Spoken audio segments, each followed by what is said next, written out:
Usually when you buy something, it is, a perfectly simple, grounded exchange. Yeah. You walk into a grocery store, you hand over $4, and you get a gallon of milk. Right, yeah. You take that milk home, you pour it in your cereal, and the transaction is just complete. It's tangible. It's immediate. You traded your currency for a physical good right there in the present tense. Exactly. It is a really straightforward exchange of value that humanity has engaged in for, well, thousands of years. There's absolutely no ambiguity about who owns what or what the item is even meant to be used for. But then you step into the modern financial markets. Specifically, you step into the world of derivatives and options, and suddenly that gallon of milk isn't just milk anymore. No, it definitely is not. You're no longer buying the milk itself. Instead, you're buying this complex, legally binding piece of paper that gives you the right to maybe buy that milk, say, 3 months from now at today's price. Right. And that piece of paper holds its value even if, I don't know, a massive agricultural shortage happens and milk becomes the most valuable liquid on Earth. It is the absolute definition of a conceptual leap. You are no longer trading physical items. You are trading time, you're trading probability, and most importantly, you're trading risk. Yeah. You are, quite literally, trading the future. Welcome to the deep dive. If you are listening to this right now, you are the learner. You are the person who doesn't just want to blindly hand your money over to a broker without understanding the machinery grinding away behind the scenes. And our mission today is pretty ambitious. It is. We are going to decode one of the most notoriously difficult, jargon-heavy subjects in the financial world, which also happens to be the biggest hurdle on the Securities Industry Essentials exam, the SIE. Oh, yeah, it's the gatekeeper exam for anyone who wants to work in the financial industry. Yeah. And its auctions section is legendary for just completely crushing test takers who try to memorize their way through it. Totally. Yeah. So we are going to heavily focus on mastering those options basics today. We'll break down the terminology, the terrifying math, and the underlying logic. And we're going to do it using relatable, everyday analogies so it actually clicks perfectly. Because here's the secret. Once you decode the options market, you can apply those exact same principles of risk and leverage to short selling, to the massive world of investment funds, and finally, to the macroeconomy and the Federal Reserve itself. That is the key to all of this. Right. By understanding why these financial instruments exist in the first place and what purpose they actually serve in the broader ecosystem, the rote memorization just vanishes. Right. You don't have to flashcard a rule if you fundamentally understand the human logic that created the rule. Okay, let's unpack this. To survive the options market and certainly pass the SIE, you cannot just guess. No, guessing will destroy you. But there is a shortcut. There's a simple options box, like a visual matrix of 4 squares that, if you understand it, answers roughly 80% of the questions you will ever face on the topic. Yeah, but before we can even draw the box, we have to translate the jargon. Right. The language is half the battle. So let's lay the absolute foundation. What are we even talking about? Okay. An option contract at its core represents 100 shares of an underlying stock. Whenever you hear the word contract in the financial world, I want you to mentally cross it out and substitute the phrase 100 shares. Wait, why 100? Why not just buy an option on like 1 share of Apple or 1 share of Ford? It really comes down to market standardization and liquidity. If everyone were out there writing custom contracts for 3 shares or 17 shares, it would be an absolute nightmare to trade them on a secondary market. Oh, right. It would be chaos. Total chaos. By standardizing every single contract to exactly 100 shares, the market creates a uniform commodity. It ensures that my Apple option is identically structured to your Apple option, which makes them incredibly easy to buy and sell instantly. Okay, so it's a multiplier effect. Yeah. 1 contract equals control over 100 shares. Next up on the jargon list is expiration. This is simply the ticking clock. It is the date the contract dies and, turns into a pumpkin. Like Cinderella. Exactly. Historically, this has always been the 3rd Friday of the expiration month. I know that in today's hyperactive market, there are weekly and even daily options, but for the fundamental mechanics, especially for the exam, we anchor to that 3rd Friday. Okay, so we've got the size and the expiration. Then we have the strike price, which I know is also sometimes called the exercise price. This is the magic number, right? It really is. It is the locked-in price at which you get to perform the action, either buying or selling the underlying stock, regardless of what the actual market is doing. Yep. If the market is crashing all around you or soaring to the moon, your strike price remains an immovable anchor. let's bring this back to the grocery store because I think the perfect analogy for a strike price is a rain check. Oh, that's a great way to look at it. Yeah, let's say your favorite brand of coffee is on a massive sale for $10, but when you get to the aisle, the shelf is just completely empty. The cashier feels bad for you and writes you a rain check. Right. That piece of paper says you can come back anytime in the next month and buy that coffee for exactly $10.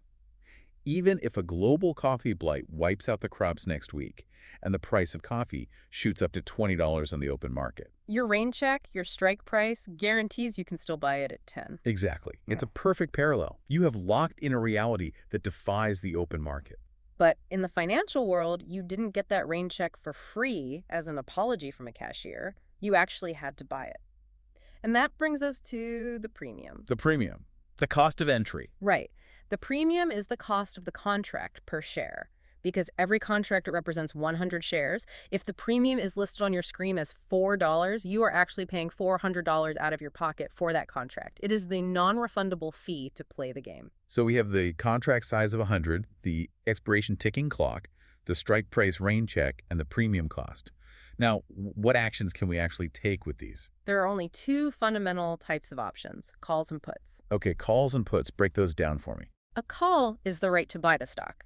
The easiest way to remember this is the phrase, call it to me. You want the stock to come to your portfolio. Call it to me. I like that. Yeah, and a put is the exact opposite. It is the right to sell the stock. You are putting it away from you, forcing someone else to take it off your hands. What's fascinating here is the psychological power of physically writing this down. To master this, you can't just stare at a computer screen. No, you really can't. You need to take a blank sheet of paper and draw a cross to make 4 squares. Top left, you write buy call. Top right, sell call. Bottom left, buy put.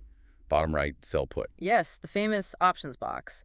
In our digital age, that analog act of physically mapping out the 4 possible actions creates a neurological anchor. It literally forces you to internalize the standardized formulas for the break-even point, or BEP. Ah, yes, the break-even point. This is the moment where you haven't made a single dime, but you haven't lost a dime either. Exactly. And the math in this box makes it incredibly simple. For any call option, whether you are the one buying it or the one selling it, the break-even point is always the strike price, PLUS, the premium. Call up, add it together. Right. And for any put option, again, whether buying or selling, it is always the strike price minus the premium. It is an incredibly elegant shortcut. Call is plus, put is minus. Call up, put down. If you can cement that into your mind, you can navigate an enormous portion of the underlying math without panicking on test day. Absolutely. Okay, so we have the vocabulary. But it's one thing to define a strike price in a vacuum. It's entirely another to actually calculate potential gains and losses step by step in the real world. Let's look at an actual trade. Let's do it. Imagine you log into your brokerage account and you see this exact string of text on the screen. Buy one XYZ October 50, call it 4. Buy one XYZ October 50, call it 4. Honestly, to a beginner, that just looks like an encrypted password. It really does. But using our new vocabulary, let's decode it word by word. Buy means you are the purchaser. You are paying money to acquire a right. Correct. The number 1 means one contract, which we now know controls 100 shares. XYZ is just the ticker symbol for our imaginary company. October is the month that expires, specifically that third Friday. You're tracking perfectly. The 50 is the strike price, our grocery store rain check price. Call means we are buying the right to buy the stock. And the 4 is the premium, meaning we paid $4 per share. Exactly. So in plain English, you have just purchased the right to buy 100 shares of XYZ stock at exactly $50 a share at any point between now and the third Friday in October. For this privilege, you wrote a check for $400. Okay, so let's pause right here and track the cash. I just literally pulled $400 out of my checking account. My wallet is lighter. I'm currently down $400. Yes, you are in the red. Now, because I bought a call, I want the stock to go up. I am bullish. Let's run some scenarios to see how this actually plays out. What happens if, a week later, the stock creeps up to $51? Well, you have a decision to make. You hold a contract giving you the right to buy the stock at your strike price of $50. The open market is pricing it at $51. So you exercise your right. Okay. You buy the 100 shares at $50, costing you $5,000. You immediately turn around and sell those exact same shares on the open market for the current price of $5,100. You just made a $1 profit per share. Fantastic. I'm a financial genius. I beat the market. Well, not quite. Oh, where? Remember that $400 you pulled out of your wallet to buy the premium. You made $100 on the actual stock transaction, but you are still in the hole from your initial entry fee. Ah, yeah. Your net result is actually a loss of $3 per share, or $300 total. Ouch. So even though the stock went up, and I predicted the direction correctly, I still lost money. Okay, let's say the stock goes higher. It hits $53. The mechanics are exactly the same. You buy at your strike of 50, sell at the market price of 53. That's a $3 gain on the stock. Right. But you paid $4 for the premium. You are still taking a net loss of $1 per share. You are down $100. Wait, this brings up a piece of jargon I hear all the time on financial news. When the stock was at 53, I was losing money overall. But analysts would still call that option in the money. How can I be in the money if my bank account is bleeding? It feels like a total contradiction, but it's a really vital distinction to grasp. In the money, which is synonymous with intrinsic value, has absolutely nothing to do with your overall personal profit or loss. Really? Really. It solely describes the relationship between the current stock price and your strike price. If your call strike is 50 and the stock is trading at 53, the option has an intrinsic value of $3. It is $3 in the money because if you exercised it right that second, you would capture a $3 price difference. Even though I paid $4 for it and I'm ultimately down $1. Correct. The $3 is the intrinsic value. So what is the remaining $1 that makes up the total $4 premium you paid? That is the time value. Time value. Yeah, when you bought that option, you didn't just pay for the mathematical difference in price. You paid a premium purely for the hope, the probability, and the opportunity that the stock will keep rising before the expiration date. So time value is essentially just the price of hope. Exactly. And the more volatile a stock is, the more expensive that hope becomes. Think about a wildly volatile tech stock like Tesla or Nvidia. They swing all over the place. Yeah, massive moves every day. Right. So they have massive time value baked into their premiums because there is a very real chance they could jump 20% in a week. Now compare that to a sleepy, stable utility company or a brand like Gillette that makes razors. They barely move. Exactly. Their stock price rarely moves. Therefore, their options have very little time value because the probability of a massive sudden swing is incredibly low. That makes perfect sense. Oh. Okay, back to my bleeding bank account. I'm down $100 when the stock is at 53. I'm really starting to see why that break-even formula is so important. It's everything. Call break-even is strike plus premium. 50 plus 4 is 54. So if the stock hits exactly $54... You exercise at 50, sell at 54, capturing $4 per share. You subtract the $4 premium you paid, your net profit is exactly zero. Wow. It's what seasoned traders jokingly call kissing your sister.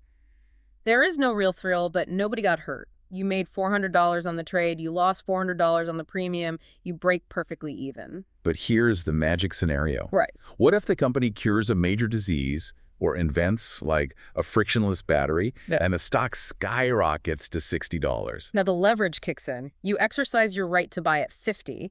You immediately sell those shares on the open market at 60. That is a $10 profit per share. Okay, I like where this is going. Subtract your $4 premium and you have a pure net profit of $6 per share. Since the contract is for 100 shares, you just made $600 clear profit. And what's wild here is the return on investment. Let's do a quick side-by-side comparison. If I were a traditional conservative investor and I just bought 100 shares of the stock at $50, I would have had to put down $5,000 of my own capital. Right. That ties up a lot of cash. The stock goes to 60, my $5,000 becomes $6,000. I made $1,000, which is a 20% return. That's a great year in the market. Sure is. But with the option, I only risked my $400 premium. I never had to put up the $5,000. I made a $600 net profit off a $400 investment. That is a 150% return. That is the allure of options. What's fascinating here is how the math proves that leverage allows for massive percentage gains with very limited capital at risk. The option buyer uses a fraction of the capital but captures a highly magnified percentage return. It's incredible. You get all the explosive upside of owning 100 shares without tying up the cash required to actually buy them. Which naturally leads me to a massive glaring question. Let's hear it. If buying a call gives me the right to buy a stock cheaply when it skyrockets, and strictly limits my maximum loss to just the premium I paid, who on earth would willingly take the other side of that deal? It's the million-dollar question. Seriously, why would anyone sell me that call option, knowing I might make a 150% return entirely at their expense? This is the exact pivot point where most people get lost, and it is arguably the most important dynamic to grasp. We must shift our perspective entirely. We have to look through the eyes of the option seller, sometimes called the writer. Okay, stepping into the seller's shoes. The golden rule of options is this. Buyers have rights, sellers have obligations. Exactly. When I bought that call option, I had the right to buy the stock at 50. But I didn't have to if the math didn't favor me. If the stock dropped to $38, I wouldn't exercise my right to buy it at 50. No, that would be terrible math. Right, I would just let the option expire, throw the piece of paper in the trash, and walk away. My only loss is the $400 premium. Exactly. The buyer is entirely in control of the execution. But the seller collected your $400 premium up front, and in exchange, they surrendered their control. They took on an ironclad, legally binding obligation. Yikes. If you demand to buy the stock at 50, the seller must provide it to you at 50, no matter how catastrophic the current market price is for them. Yeah. So let's look at the seller's risk in our disease-curing scenario. The seller sold me the 50 call. The stock cures a disease and goes to $1,000 a share. Okay. I exercise my right. I knock on the seller's door and say, I'd like my 100 shares at $50, please. But the seller doesn't actually own the stock. What do they have to do? They are forced into a horrific financial nightmare. They must go onto the open market and buy 100 shares at the current price of $1,000. Oh, yeah. They have to spend $100,000 of their own money to acquire those shares. Sure. And then, per the contract, they must immediately turn around and hand those shares to you for a mere $5,000. So they just lost, $95,000 on a trade where they only collected a $400 premium. Yes, they just lost 95 grand. And theoretically, a stock's price can go up to infinity. There's no ceiling on how high it can climb. Therefore, the seller's risk is mathematically infinite. It is theoretically unlimited risk. That is absolutely terrifying. The buyer's risk is strictly capped at $400. The seller's risk is a bottomless pit. Here's where it gets really interesting, though. Okay. If the seller's risk is infinite, why is the market absolutely flooded with sellers? Every time I want to buy an option, there is someone ready to sell it to me. Is Wall Street just a casino full of maniacs trying to ruin their lives? It certainly seems that way until you pull back the curtain and look at the actual historical statistics. The underlying truth of the options market is a number that surprises almost everyone. Roughly 85% of all options expire completely worthless for the buyer. 85%. So the vast majority of the time, the person buying the option is just, throwing their premium down the drain. Precisely. Let's think about this in terms of a consumer product warranty. Think about AppleCare. When you buy a brand new iPhone, Apple immediately offers you a $200 warranty to fix a shattered screen or a dead battery over the next 2 years. Right. Why do they offer that? Are they just an incredibly generous company looking out for your clumsiness? No way. They are a corporation maximizing profit. They know that if I put my phone in a sturdy case, the odds of me shattering the screen are incredibly low. Exactly. They are playing the law of large numbers.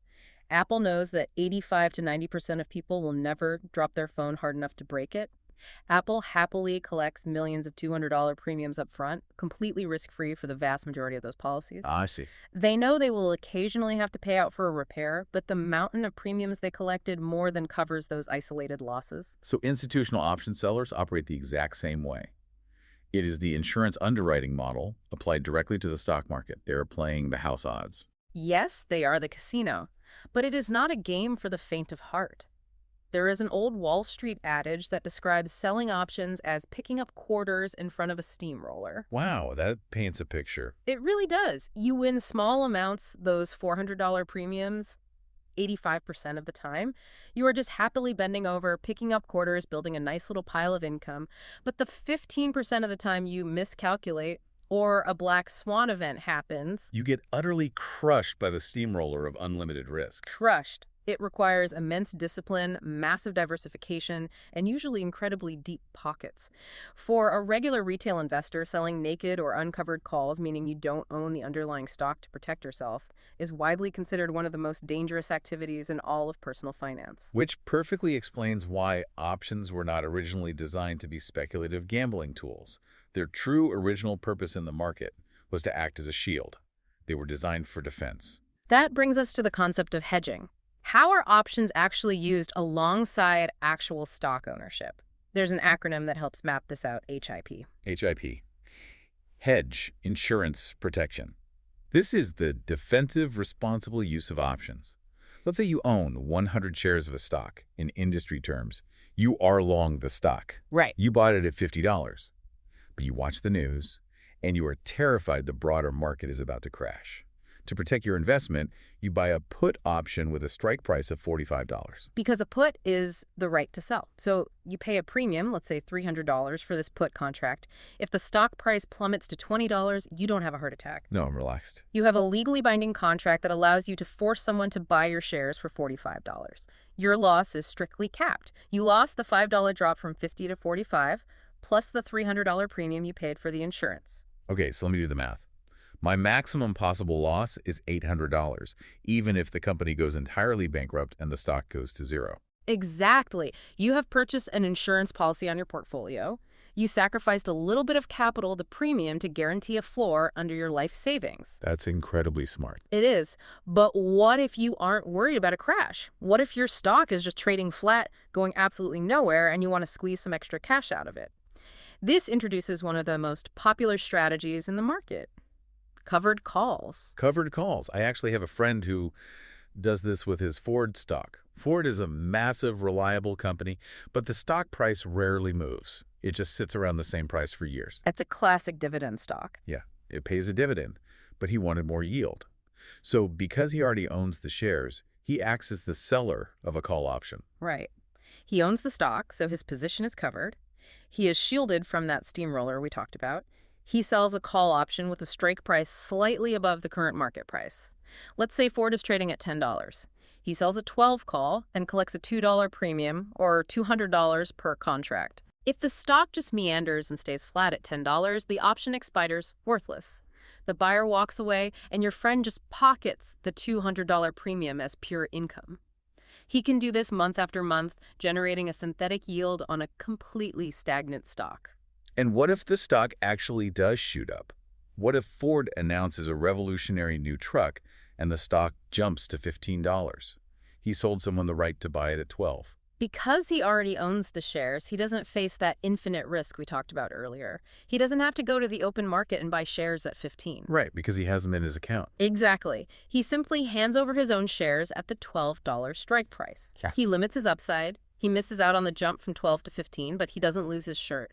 His upside is capped, but his risk is completely covered. That makes a ton of sense. Furthermore, collecting that $200 premium actually reduced his break-even point on his original stock purchase. He basically paid himself to wait.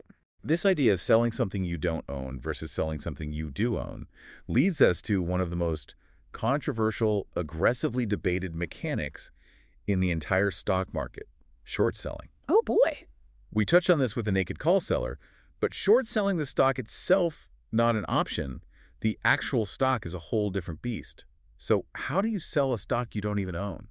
The mechanics are fascinating and honestly a bit counterintuitive.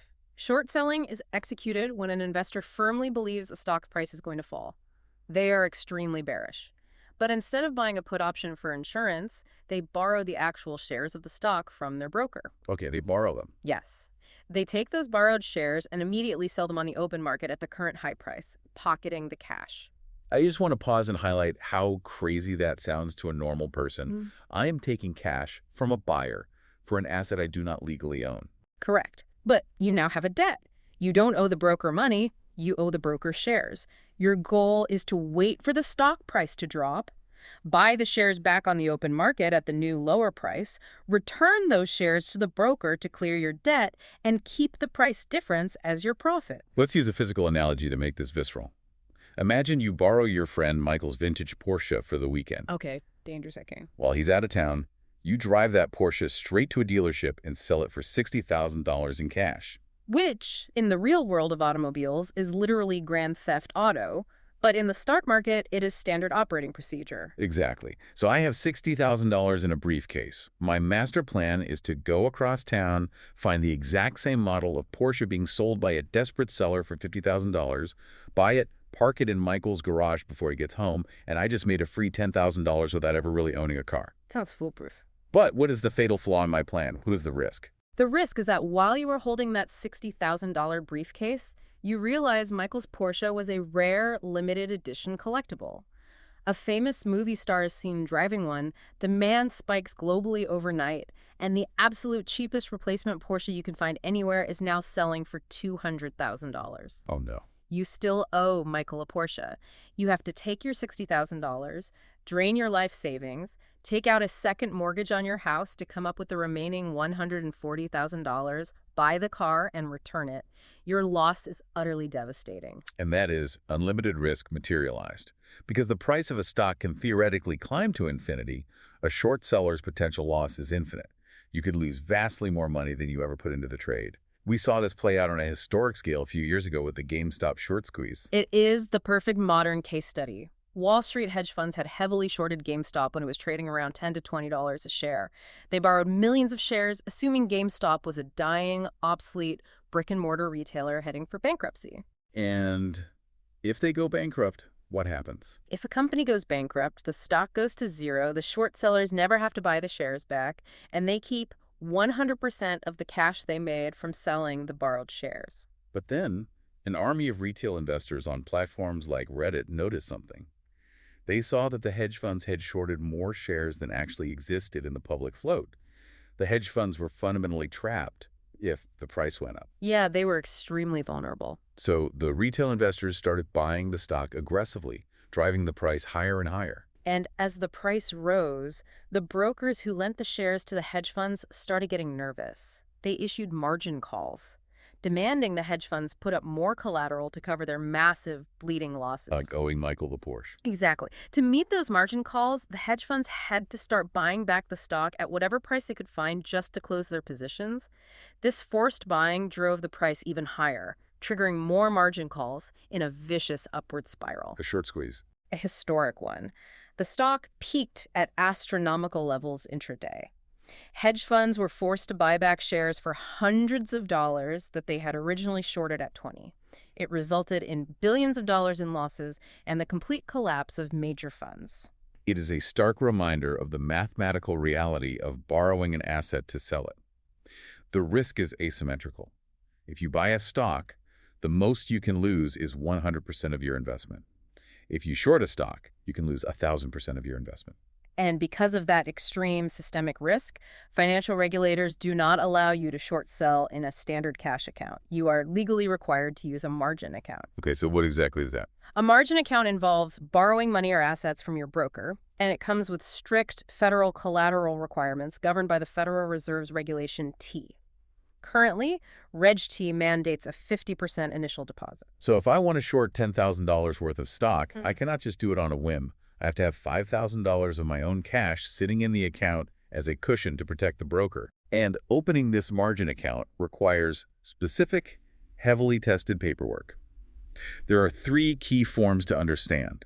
Let's imagine I'm sitting at the broker's desk signing these. Okay, first, they hand you the hypothecation agreement. It sounds like a complex medieval term, but it simply means you are pledging your own securities as collateral for the margin loan. You are agreeing that if you default or fail to meet a margin call, the broker has the legal right to seize your assets and liquidate them without your permission. I sign that. Next. Second is the credit agreement. This is standard loan paperwork. It outlines the terms of the loan, the method of interest computation, and acknowledges the notoriously high interest rates brokers charge for extending margin. Both the hypothecation and credit agreements are absolutely mandatory. You cannot open the account without signing them. Okay, sign the credit agreement. What's the third form? The third form is the loan consent form. This is the fascinating one. This document gives the broker permission to take your fully paid-for shares out of your account and lend them out to other people, specifically to short sellers. Wait, really? Yes. So when those hedge funds shorted GameStop, they were likely borrowing shares from regular retail investors who had unknowingly signed a loan consent form when they clicked agree to terms on their brokerage app. Wow. So I'm essentially providing the ammunition for someone else to bet against my own stocks. That's one way to look at it. And unlike the first two forms, the loan consent is technically optional, right? Exactly. You can refuse to sign it and still open a margin account, though the broker might grumble about it behind the scenes, because lending shares out to short sellers is a highly profitable revenue stream for them. They charge fees for lending those shares. Okay, we have covered the high wire acts of the market options and short selling, but let's take a breath and be real for a moment. Not everyone wants to trade individual derivatives or try to short a volatile meme stock. No, most people definitely shouldn't. The vast majority of people saving for retirement, funding a 401k, or putting away college money for their kids, they invest in pooled products. They want diversification without the daily panic. So how do we differentiate between the thousands of funds out there? Well, the foundation of this sector is governed by the Investment Company Act of 1940. This legislation categorizes these pooled products, and the most common by far is the open-end management company, which everyone simply calls a mutual fund. Okay. The defining characteristic of a mutual fund is a mechanism called forward pricing. Forward pricing. This means you don't actually know what you are paying when you place the order. Right? Exactly. If I decide to buy $1,000 worth of a mutual fund at 10 in the morning on a Tuesday, my order just sits there. I have to wait until the stock market closes at 4 p.m. Yep, you wait all day. At that moment, the fund calculates the total closing value of all its thousands of underlying holdings, subtracts liabilities, and divides by the number of shares to find the net asset value, or NAV. Everyone who put an order in that day, whether at 9:30 a.m. or 3:59 p.m., gets the exact same forward calculated price. Furthermore, when you buy a mutual fund, you are not buying it from another investor on an exchange. You're buying directly from the issuing company, like Fidelity or Vanguard. They literally create new shares out of thin air to issue to you. Oh, interesting. Because it's a continuous primary offering of new securities, they are legally required to provide you with a prospectus. And importantly, because they are constantly issuing and redeeming shares directly, you cannot buy a mutual fund on margin, and you absolutely cannot sell it short. It is a one-way, cash-only street. But these fund managers don't work for free. Mutual funds come with sales charges, which the industry calls loads. The absolute maximum sales charge allowed by regulators is 8.5%. But how that charge is actually applied to your money depends on the class of the share you buy. This is highly testable and crucial for real-world investing. Let's break down the classes. Class A shares charge the fee on the front end. This means you pay the fee the moment you buy in. If you invest $10,000 with a 5% front-end load, $500 immediately goes to the broker as a commission, and only $9,500 actually gets invested. That stings initially. It does. However, Class A shares offer breakpoints, which are essentially volume discounts. The more money you invest, the lower your percentage fee. Because the ongoing annual fees for Class A shares are relatively low, they are mathematically considered the best option for investors with large sums of money and long-term time horizons. You pay once at the door, and then you sit for decades. Then you have Class B shares, which kind of flip the model. They have a back-end load. The technical term is a contingent deferred sales charge, or CDSC. Right. You don't pay a fee to get in. All $10,000 goes to work immediately. But if you decide to leave the fund and take your money out too early, you get hit with a massive exit fee. The mnemonic to remember this is, the longer you stay, the less you pay. That's a good way to remember it. If you wait 5, 6, or 7 years, that exit fee gradually drops to zero. These are geared toward midterm investors who don't have enough capital to hit the Class A breakpoints, but know they won't touch the money for half-decade. Finally, we have Class C shares. These are incredibly tricky and sometimes deceptively marketed as level load shares. They sound appealing because there isn't a massive front-end fee, and the back-end fee usually vanishes after just 1 year. It sounds like a free lunch. But there's no such thing. Exactly. They carry significantly higher ongoing annual marketing fees, known universally as 12B1 fees. The 12B1 fee. It sounds like the name of a droid from Star Wars. It really does. But it is actually a fee extracted directly from your returns every single year, so the mutual fund can pay for advertising and marketing to bring in new investors. You're essentially paying for their commercials. Yep. Because these annual fees are so high, often hitting the legal maximum of 1% every single year, Class C shares will eat your compounding returns alive over the long term. They are strictly recommended for short-term time horizons, usually under 3 to 5 years.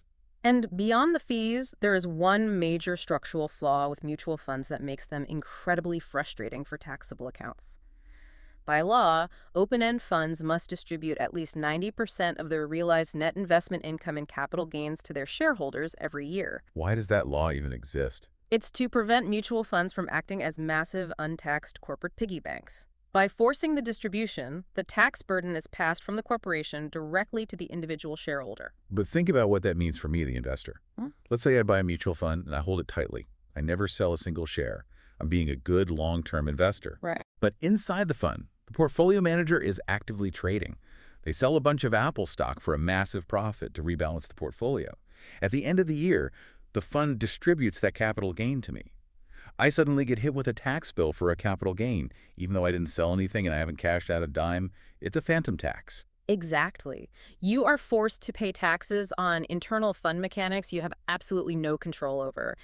This structural inefficiency is a primary reason why the modern financial market has seen a massive seismic shift away from mutual funds and toward exchange-traded funds, or ETFs.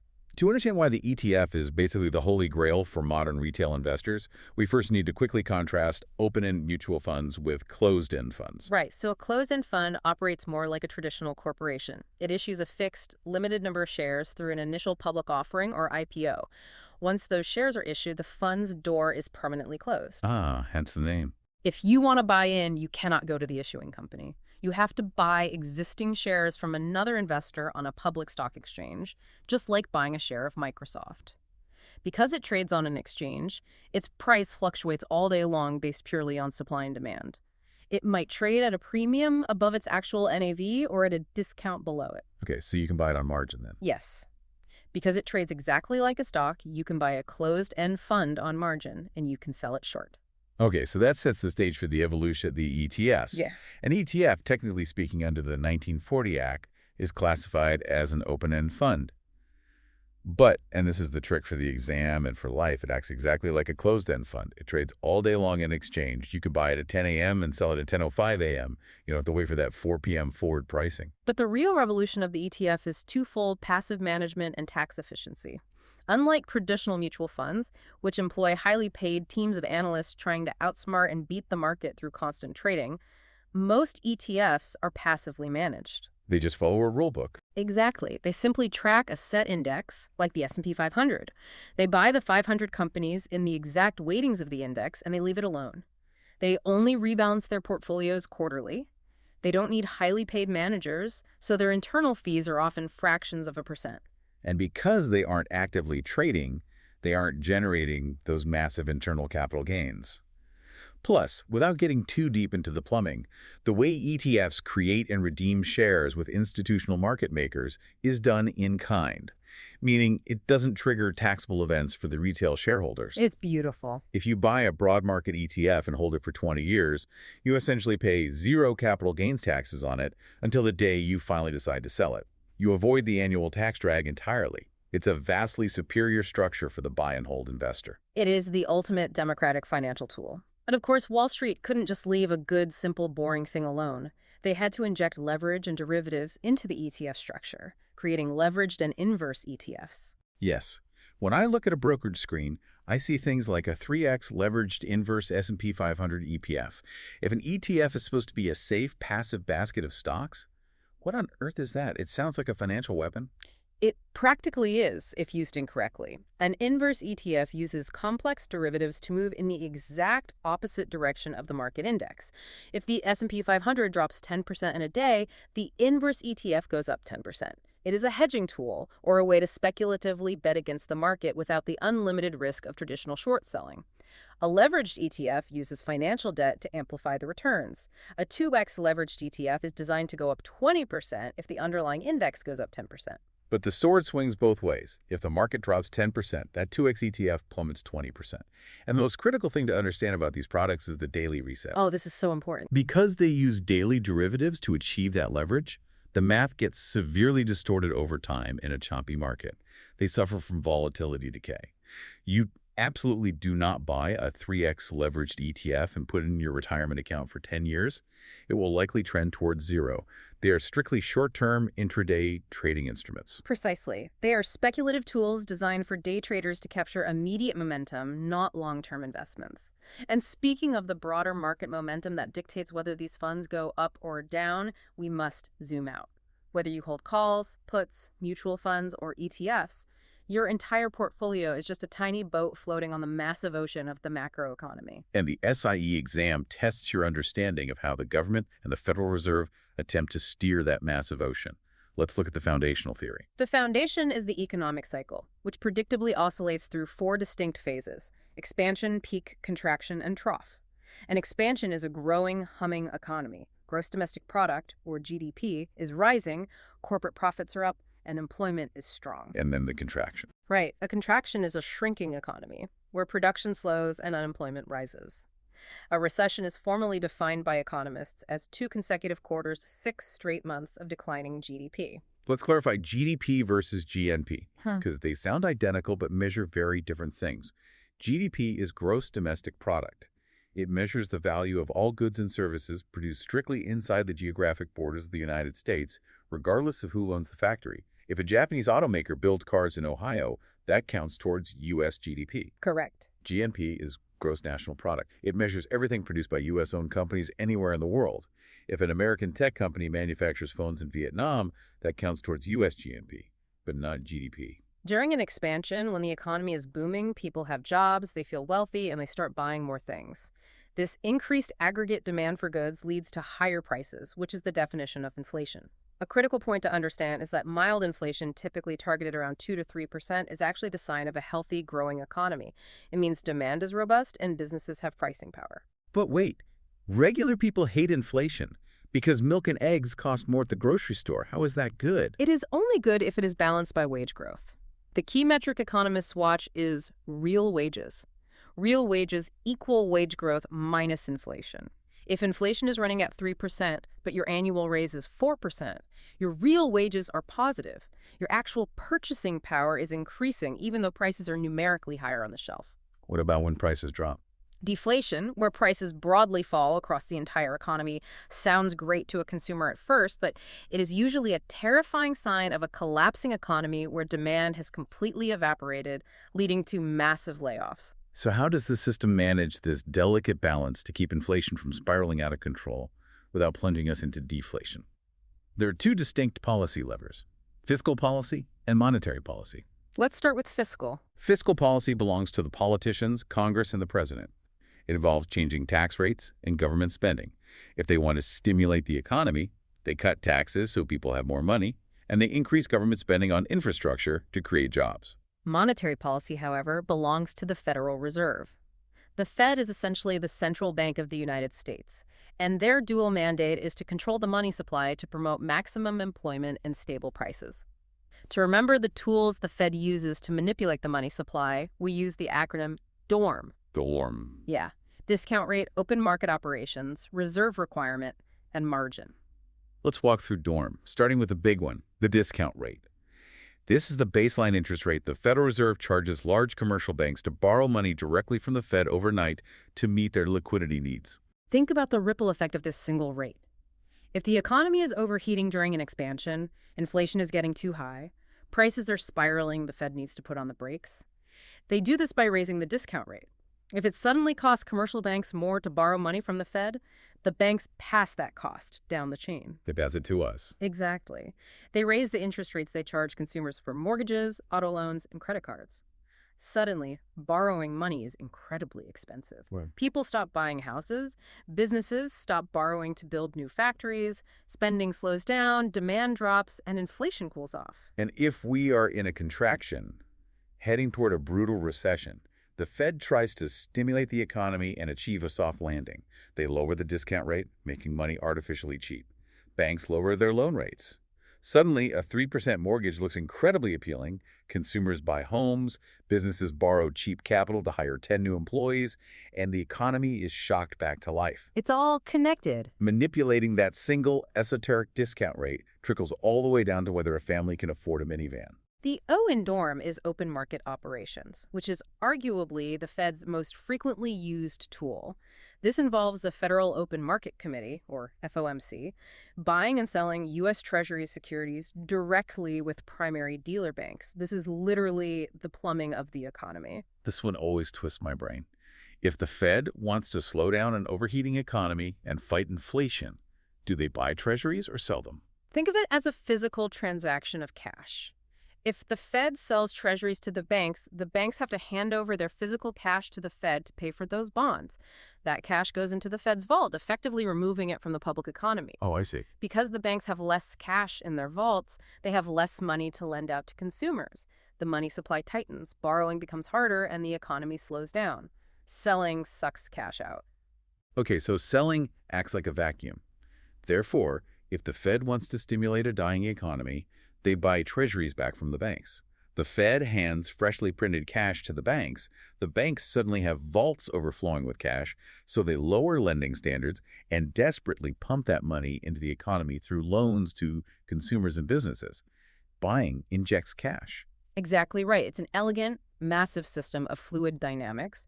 To round out the DORM acronym, R is the reserve requirement. This is the exact percentage of deposits that banks are legally required to keep physically in their vaults rather than lending out. If the Fed raises the reserve requirement from 10% to 20%, banks have to pull back on lending immediately to hoard cash, which drastically slows the economy. And the M. And M is margin, specifically Regulation T, which we discussed earlier. The Fed decides how much leverage investors can use in the stock market. The Fed manages the domestic money supply, but we also have to look at the global stage. International trade and currency valuation play a massive role in the economic cycle. For example, a weak U.S. dollar might sound bad for national pride, but it actually creates a powerful export surplus. It comes down to purchasing power parity. If the U.S. dollar weakens significantly compared to the euro or the British pound, it means that foreign currencies can suddenly buy a lot more U.S. dollars. Consequently, U.S. manufactured goods become incredibly cheap for foreigners to buy. The classic example is Disney World at Christmas. When the dollar is weak, Disney World in Florida is absolutely packed with international tourists from Europe. Why? Because their home currency buys vastly more vacation hotels, food, tickets than it did the year before. A weak dollar acts as a massive discount on American goods and services for the rest of the world, which boosts our exports and helps domestic corporations. On the flip side, navigating international trade often involves government intervention, such as tariffs. A tariff is simply a tax imposed on imported goods. If the U.S. is running a massive trade deficit, meaning we are importing vastly more than we are exporting, politicians might implement tariffs on foreign steel or electronics to make those imported goods artificially more expensive, theoretically encouraging consumers to buy domestically produced alternatives. Right, like the various tariffs implemented over recent political administrations aimed at restructuring global trade deficits. And similarly, when we look at the drag on domestic investment returns, we have to factor in the tax code enforced by the IRS, which taxes those mutual fund distributions we talked about earlier. Regardless of the political rhetoric surrounding trade wars or taxation, as investors, we just have to coldly calculate the mathematical impact these policies have on our bottom line. Precisely. We analyze the mechanics, not the politics. But what happens if all these macroeconomic mechanics fail? What if the Fed raises rates too fast, the economy violently contracts, and the stock market plunges into chaos? How do you protect the investments we've spent the last hour discussing? You don't just sit there paralyzed watching the screen bleed red. You use specific automated order types to put on the brakes. This is our final piece of the puzzle. The SIE heavily tests your knowledge of 4 specific conditional orders, which dictate exactly how and when a trade is executed. They are categorized by 2 memorable acronyms, CLOM ODS and BLISS. SLAB stands for sell limit and buy stop. These orders are always entered at a price above the current market value. Right. BS stands for buy limit and sell stop. These are entered at a price below the current market value. To understand these, we must clearly differentiate a limit order from a stop order. A limit order is fundamentally about price control. It is a firm, uncompromising boundary. When you place a limit order, you are telling the broker, I want this exact price, or I want a better price. If you can't get it, do not execute the trade. I think of a limit order like negotiating on a marketplace app for a piece of furniture. If I see a used couch listed for $50, I might message the seller and say, I will give you $40 for it, not a penny more. That is a buy limit. I'm drawing a line in the sand. Good analogy. In the stock market, you use a sell limit to lock in profits. If you bought a stock at 50 and you want to guarantee a 10% profit, you place a sell limit at 55. The stock can fluctuate wildly, but your shares will only sell if the broker can secure exactly 55 or higher. A stop order, however, is an entirely different beast. It is a protection mechanism, a fail-safe. It does not guarantee a specific price. Instead, a stop order lies completely dormant, invisible to the market, until the stock hits a specific trigger price. Once that exact price is touched by a live trade, a trapdoor opens. That trapdoor. Yes. The stop order is triggered and immediately morphs into a live market order. It demands execution at the very next available price, whatever that price may be. Let's walk through a sell-stop scenario agonizingly slowly, because this saves portfolios. You own a stock at $50. The market is getting incredibly volatile, you're terrified it's going to crash, and you're about to board a 6-hour flight where you won't have internet access to watch the screen. You want to strictly limit your losses, so you place a sell-stop order at $45. You board the plane, the stock starts dropping, it hits 49, 48, 47. Your stop order does absolutely nothing. It is just waiting in the dark. Okay. The stock hits 46, still nothing. Then panic selling ensues. A single trade executes on the exchange at exactly $45. Boom. The trapdoor opens. Exactly. Your dormant stop order is instantly triggered. It ceases to be a stop order and becomes a live market order to sell your shares immediately. Your broker throws your shares onto the open market to be sold to the very next available buyer. Because the market is crashing, the next available buyer might only be willing to pay $44.90. Or if it's a severe flash crash, the next buyer might be at $42. You don't know the exact exit price. But you know you are getting out. You are out of the burning building. You might have slipped on the stairs and sold at 44 instead of 25, but you successfully prevented yourself from riding the stock all the way down to $20 while you were stuck on an airplane. So what does this all mean? One guarantees price, the other guarantees execution. A limit order is setting a firm boundary to capture a specific profit. A stop order is the eject button in a fighter jet. You pull it when the plane goes into a tailspin. You might land in a tree, you might land in a swamp, but the most important thing is that you get out of the plane before it hits the ground. And that, I believe, brings us to the end of a truly massive, comprehensive journey through the mechanics of the market. We have covered incredible ground today. We certainly have. We started by decoding the esoteric vocabulary of the options box, understanding why buyers pay a premium for rights and limited risk, while sellers take on ironclad obligations and infinite risk purely for the sake of collecting that premium income. We looked at how those options were originally designed not for gambling, but to hedge portfolios using covered calls and protective puts. We saw how borrowing stock leads to the perilous infinite risk world of short selling and margin calls. We broke down the 1940 Act to see how mutual fund fees and phantom taxes make them incredibly inefficient compared to the modern dominance of passive ETFs. And finally, we zoomed all the way out to watch the Federal Reserve pull the macroeconomic levers of the discount rate and open market operations to steer the global economy, while we use stop orders to protect ourselves if they fail. The overarching takeaway for anyone preparing for the SIE, or honestly anyone simply wanting to be a more informed steward of their own wealth, is this: the financial markets are not just a disconnected vocabulary test. It is a living, breathing, deeply interconnected ecosystem.